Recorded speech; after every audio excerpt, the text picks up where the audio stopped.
Imagine a world where atoms had personalities, some greedy, some generous, and some just too cool to react. That's exactly how atoms behave when they gain or lose electrons. Let's break it down. Atoms contain three subatomic particles: protons, neutrons, and electrons. Protons and neutrons are found in the nucleus of an atom. Electrons orbit the nucleus in electron shells. The first shell can contain up to a maximum of 2 electrons. The second and third shells can contain a maximum of 8 electrons.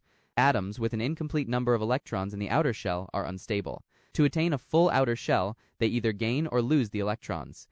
An atom that has lost or gained electrons is called ion. Atoms with 4 to 7 electrons in the outer shell tend to gain electrons that can add up to 8 electrons. For instance, the oxygen atom has 6 electrons in the outer shell.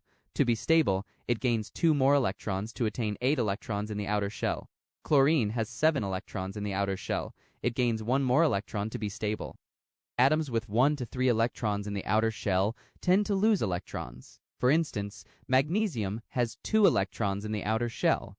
To be stable, it loses these 2 electrons to remain with a full and stable lower outer shell. Sodium has 1 electron in the outer shell. It loses this electron to be stable. However, hydrogen is an exception. It only has 1 electron in the outer shell. It can gain 1 more electron to have 2 stable electrons in the outer shell, or it can lose this electron.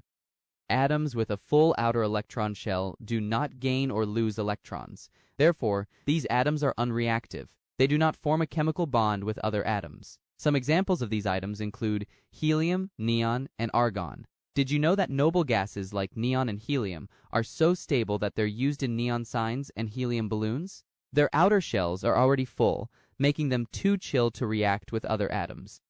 An atom that has gained or lost an electron becomes electrically charged. If an atom loses electrons, it becomes positively charged as it has more positively charged protons than negatively charged electrons. If an atom gains electrons, it becomes negatively charged as it has more negatively charged electrons than the positively charged protons. There are 2 types of ions: cations and anions. Cations are ions that carry a positive charge. Cations are mainly metals. A positive charge indicates a loss of electrons, so cations lose electrons. For instance, Ca2+ shows that a calcium atom has lost 2 electrons. Na+ shows that sodium atom has lost 1 electron.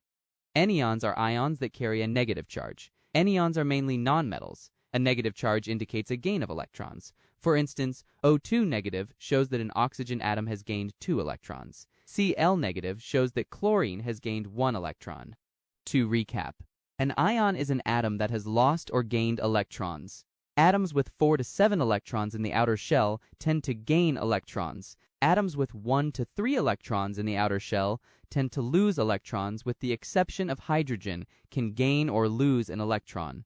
Atoms with a full outer electron shell do not gain or lose electrons. These atoms are unreactive. Cations are ions that carry a positive charge. These are mainly metals. Anions are ions that carry a negative charge. These are mainly nonmetals. So atoms are like social beings. Some are desperate for connections, while others just want to be left alone. Now that you know how ions form, in the next video we'll uncover the ionic bonding. Stay curious. Stay tuned.